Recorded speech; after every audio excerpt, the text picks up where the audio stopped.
So a few days ago a new patch went live and you probably saw Axiom Arcanist nerfed, and you might be thinking, well, that's pretty bad for Swain, but actually I want to make a counterpoint, because if you actually read the patch notes in detail, you'll see that they bug fixed a bug that made it so the cooldown reduction would affect Demon Flare and not the base cooldown, which was really bad, right? Because 7% current reduction on Demon Flare is only like under 1 second, like it's useless completely. But now it actually reduces the real ultimate, so if you get kills in your ultimate, the moment you come out of ult, the cooldown will be much lower. So now I would actually argue that this is a buff. Anyways, let me take you into a game. I've started testing it, trying it out more. It's looking much more consistent now that the cooldown actually works. I'm playing a Swain bot lane game and these are my runes. It's also played on my main account, so currently we're in Grandmaster Elo. I'm grinding to get back to Challenger, but yeah, let's take a look at the game.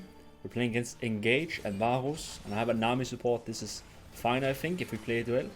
And I just have E-start. I've been landing some successful E's here early. Pretty much when they go in, right, I can CC somebody, maybe delay. They get level 2 first, all in. I need to flash, yeah, just so I don't get stun locked and they trade all my HP. HP is super important early. If you lose most of it, you're gonna have to play on the back foot for until you get a recall off, which is a little unfortunate. So we have to spend flash. Now on the tower, we just farm. If your support is good, he will help you farm the CS with all attacks. You can see I actually got every single one of them. It's gonna ping missing, and waves gonna slowly start pushing into enemy because it's stacking up. This should make it so we could maybe get level 3 first. And you can actually see here with Nami, if you land the E, she can do a bubble play, like it does so much damage. With very good ease here, we're poking them super low. And they're all in. I'm gonna exhaust Varus so he does less damage. Kill Riddle in the meanwhile. And now together, me and Nami, we just killed this Varus. Super good double kill this early on. And enemy team was actually invading, so now they're in trouble because me and Nami are still alive, right? We just go down here, kill Kindred. We're 4 versus 2. So it's really important we do win that 2 versus 2 down there. It's actually Broxa on enemy jungle. Like, this is actually a really nice lobby. But yeah, I just make my way back to the wave because I wanted to push this, but I realized that I don't have the time. So I'm gonna start channeling recall, but this recall was too close to the enemy, so they actually end up stopping it, which is quite bad because now I'm stuck in lane and it's gonna be really hard for me to recall. So we're just on the back foot right now with low HP.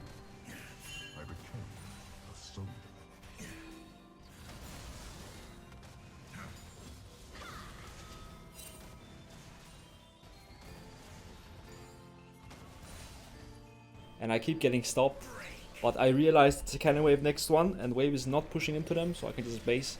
This wave will just come back into us. It's gonna take them great time to push because it's cannon, and because it's cannon as well, I can just last it on the tower here. It can tank so many tower shots, right?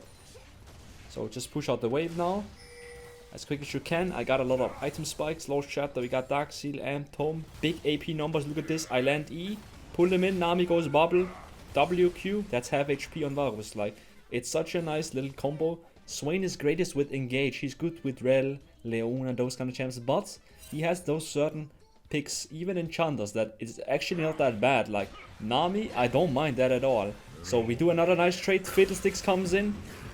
I need to try and flash away as well, but I can't dodge everything. Everyone flashes away. Varus does too much damage. It's okay. They burned a lot. I just make my way back and push out the wave. And with the lead we have, we're just gonna still play the wave very good. Fish for ease, poke with Qs if we can.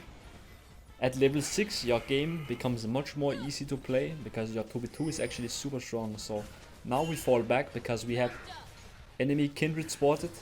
So now we fall back to protect the jungle because Kindred was invading.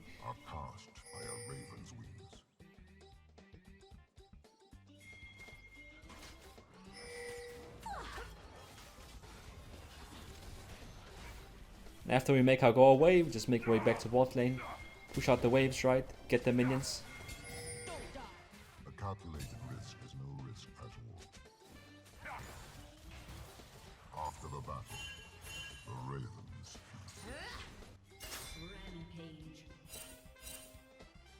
Again, Kindred is bot side, we see her on the wards, so we're just gonna walk a little farther back. I take the cannon with W.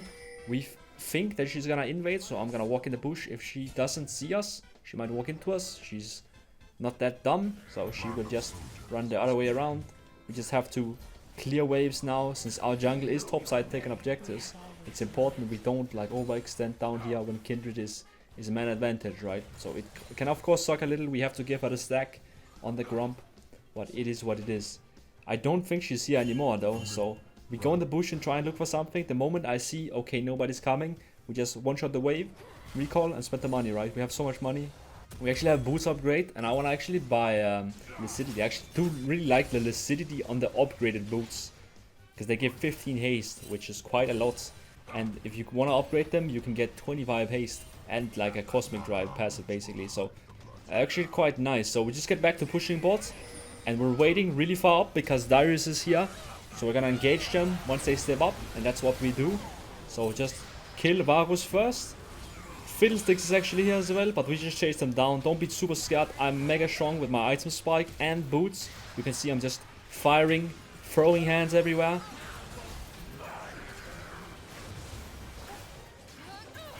And this does end up giving me a triple kill, and I do end up damaging Kindred low enough so Nami can actually just kill her. So with that, super good. Build towards Liandry here. Great 2 item spike.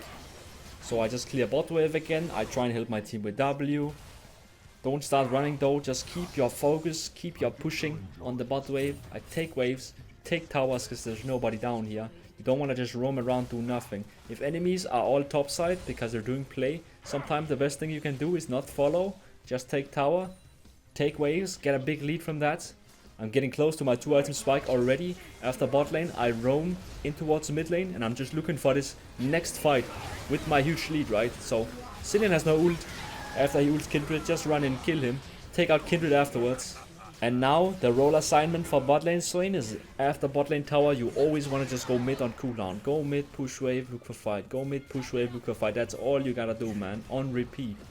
All the time. So, Yon does a little trolling here. It is what it is.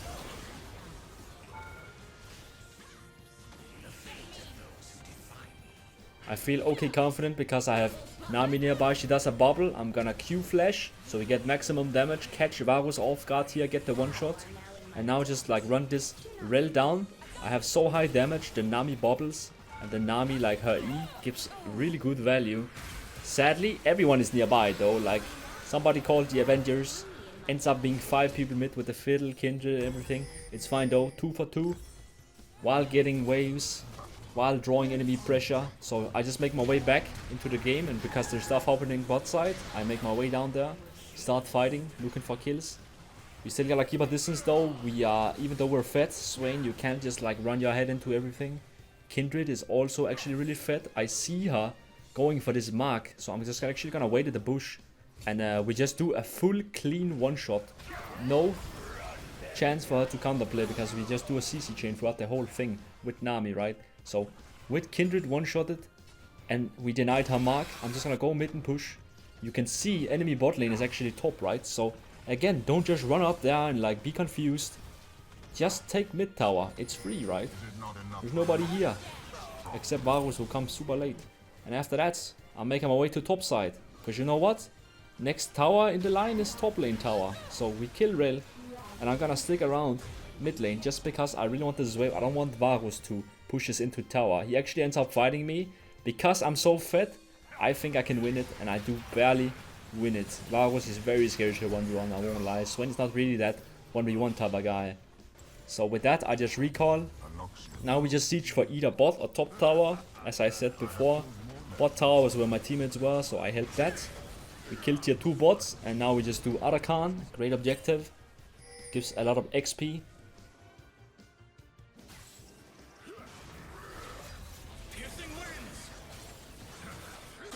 So just make your way back into mid lane and clear the wave so they can't get towers, right? So that's what we do. I have enough for Riftmaker now. I actually do enjoy buying Riftmaker on this full damage build. When you go Blackfire, Liandry, and if I don't feel like I need magic resist, I don't feel like I need Sonya, I might as well just go more damage, get that Riftmaker going. We catch off enemies that were really far up in the bush looking for a pick. They kill Ori 1 for 1. I'm gonna make my way to mid, but I realize quickly that everyone is nearby from enemy team. So I actually end up turning and running into this fight. Cillian just used ult, so we can just run at him and Fiddlesticks get the one shot. But I'm gonna make my way back to Kindred, because she is the prio target. She's the most fed. So don't just like lose sight. We wanna kill Kindred the moment she comes out of Cillian ult. With enemies dead, we just push out waves, right?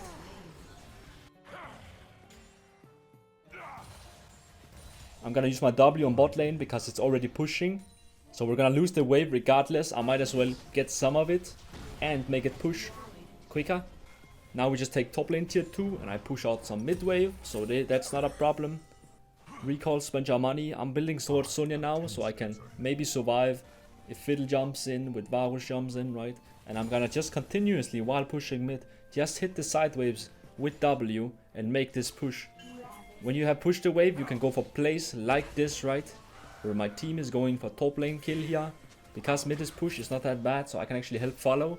And you can see on the map actually Yone is going for the mid wave, so I know I can stay here for long if I really want to.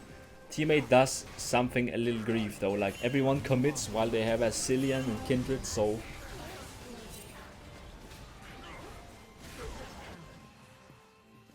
we get no kills and it's gonna be hard to run away. I walk up to try and land the E or something, because they can always just chase us down with Cillian. And you can see here, I just get CC chained without me being able to do anything. So it's a bit overextend and we end up dying a lot because team, but it is what it is. Sometimes people will take bad fights and sometimes you will be tempted to follow. What makes a great player is having the skill to resist helping bad plays, for example. But again, we're not all perfect and mistakes will happen. So again, I'm just as APC, as I always say, push the mid wave. I'm just back to pushing mid. I'm Wing top here because Soul is coming up. So I just want to make sure enemy opposite side of the map is just pushing, so that will not become a problem. And I catch mid wave first here before I go help. So enemy has a big wave mid lane. Even if they ace us, they can't just rock mid and take all our towers. Now I just go down and fight as much as I can, so let's just transform and dish as much damage as we can. A good strat against Cillian is actually just focusing him if he walks up, because then he'll force to use ult on himself. You can see from this fight we got 3 takedowns while in ultimate, and that puts the ultimate at roughly half cooldown already done. Since the timer also ticks down while you're on ult, we have actually the ability to end the game here. So that's the game. You can see Axiom Arcanist did around 1000 damage and healing, but a reduced cooldown I actually messed up and I don't have the screenshot for it, but it was around 55 seconds reduced, and I've also had games with like 77 seconds reduced. It's actually working as intended now, which is great, and make this rune playable for Swain. I hope you enjoyed this video. Feel free to try it out, and I wish you a great day.